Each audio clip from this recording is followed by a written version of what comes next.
Hello everyone, semi-retired Bob here. I talk about the carnivore diet, all things related to the carnivore diet, and miscellaneous odds and ends. Today is just going to be a quick little video. I just wanted to jump in here and make you a little video explaining about why I wasn't here yesterday. First off, let me say, those of you new to the channel, welcome. I'm glad you're here. What you're watching is just me out walking. And the first thing, of course, you're going to ask is, Bob, why is you out walking supposed to be interesting?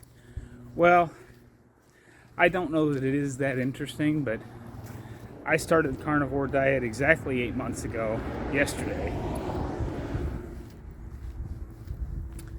And when I started this diet, I could not stand for more than 2 to 2.5 minutes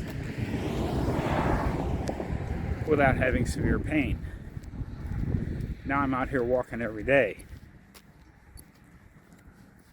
Those of you returning to the channel, thank you as well. I'm going to get into a few little things here about what I've encountered over the 8 months, but I want to talk about yesterday, which turned out to be not a great day. It was okay. I mean, yeah, yesterday was Sunday. Of course, you'll be seeing this on Tuesday because there was no video yesterday. But as y'all know, I'm fairly active in my church down here, attempting to get more active. So I joined the choir, and that's been going pretty well. But I got a call Saturday evening from Brother Brandon, the outreach minister. He's in charge of, he goes to jails and nursing homes and schools and that kind of stuff. But his big thing, you see me walk by him every day, letting that truck go by. But you see me as I walk by him every day, and that's the buses at the back of the parking lot. He runs the buses around and picks up a bunch of kids from the area and brings them to church. And he had quite a few workers that were out of town or sick, a lot of things stacked up, and he was coming up short on the minimum number of people he needed on the bus to help out. So he called me and said, "Can you help me out?" And I said, "Sure, I can do that." Not even thinking about it. So let's go back in time for just a little bit here. When I started this way of eating, it was getting to the point where I only drove when I absolutely had to, because with my spinal stenosis at its worst, every little bump I hit would not only cause my back to hurt, but it would send shooting pains both up into the back of my head and down both legs. It literally felt like someone just smashed my spinal cord with a spike, and the pain radiated up and down my nerves. It was not a good thing. Well, I didn't even think about it because I haven't had that kind of problem in 8 months. I mean, even about 3 months ago when I drove down here for the winter, it's 1,500 plus miles to get down here. Did not have problem one. No pain at all driving my pickup. Been going into town a couple times a week, going over to the park a couple times a week. No problem at all. And the first half of the bus trip went really well, because basically what they do is there's a few places that they stop to pick up kids on the way out to the farthest point, and then When we get to the farthest point and start heading back towards the church is where he picks up most of the kids.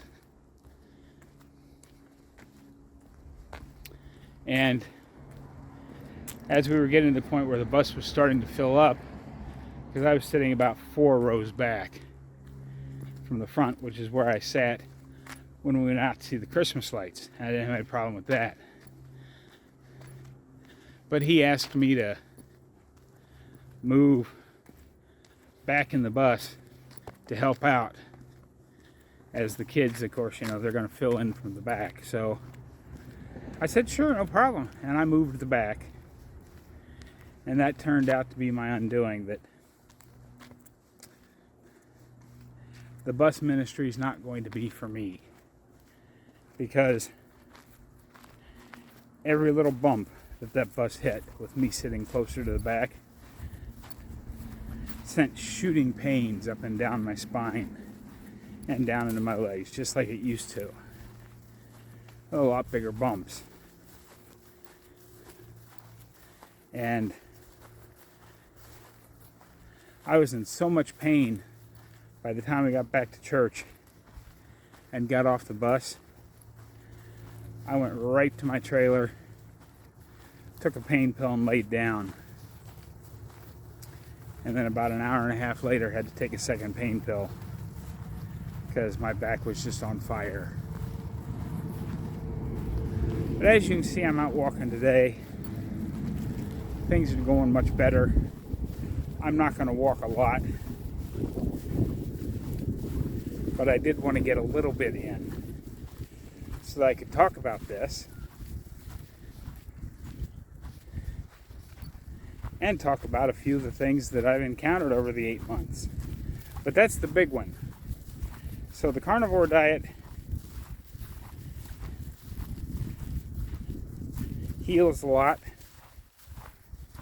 and I stand by what I say, what I've said before, that it's made my spinal stenosis and arthritis 95% better, because it has. I mean, like I said before, I couldn't even hardly stand up, and now I'm out here walking. But now I need to remember that buses are not my friend. So that's one of them. And as I've talked before, my kidney function was stage 1 chronic kidney disease.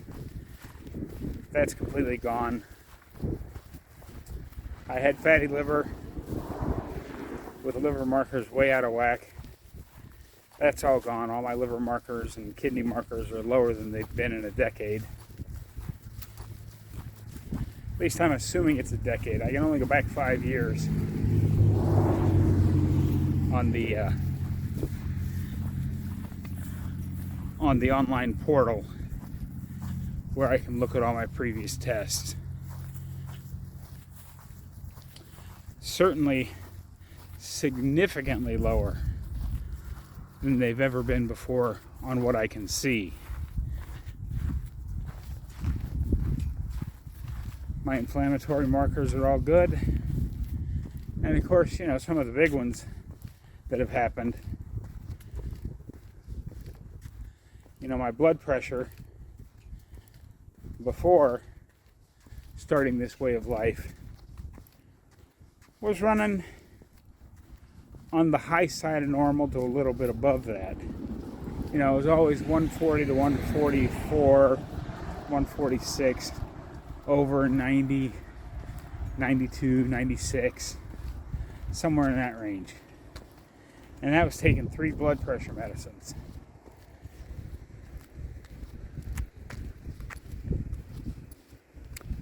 And now I don't take any blood pressure medicines. And when I checked it this morning, it was 114 over 68. Overall medicines, I was taking 13 pills in the morning and 9 at night, plus pain pills scattered throughout the day. And now I take 1 pill. And I expect to get off that in a couple of months here when I get home. And my cardiologist, because I've had triple bypass surgery, my cardiologist has had me on a blood thinner ever since. And as he said last fall, when I asked him about it, he said, "You're doing real well." And he's in favor of keto, by the way. He actually does keto himself. But he said, "You're doing real well. I'd like you to stay on it over the winter. And when you come back in the spring, we'll run a few tests and see about getting you off of it." So, and that was when I was only down, I think 70 pounds, 65 or 70, somewhere in there. Now I'm down a little over 125 in 8 months. So I expect that he'll take me off that blood thinner after running some tests when I get home.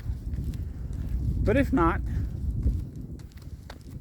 that's okay. 1 pill a day is certainly much easier to pay for than 13 in the morning and 9 at night.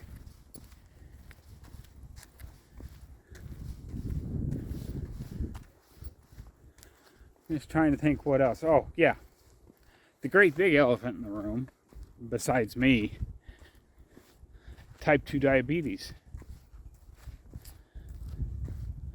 When I was diagnosed with type 2 diabetes, my A1C was 10.3. My doctor and his dietitian both congratulated me if I got it below 8. And said I was doing super fantastic if I got it down to like 7.5, 7.6. We all know that's not true. Anything above 5.6 is doing some damage to the small blood vessels in your body. And it's eventually going to lead to, blindness, loss of limbs, loss of organ function, and eventually death. My most recent A1C was 4.8. I take no diabetes drugs anymore. I don't take any drugs anymore except that one blood thinner. So that has reversed itself. And some people say, oh, well, it's just a remission because if you ate carbs again, it'd probably spike back up. And yes, I am probably more susceptible. Sorry about the sun in your eyes, but I'm still having trouble with that right shoulder from where I fell a week ago.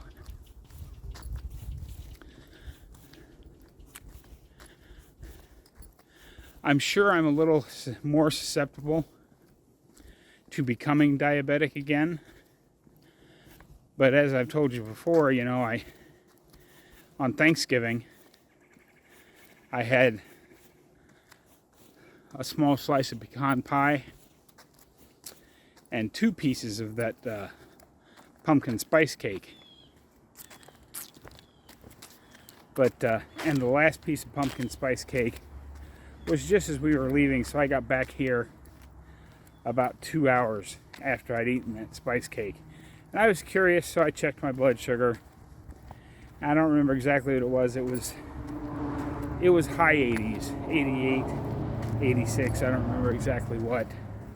So if I'm getting that kind of an insulin response to eating carbs, my type 2 diabetes is cured. I know this has been a fairly short video today, but with my back still twinging just a little bit from the pain I was in yesterday and my shoulder still needing a little break, I'm going to call that a day. I hope you all have a great day. Don't forget to get out there, be 1% better.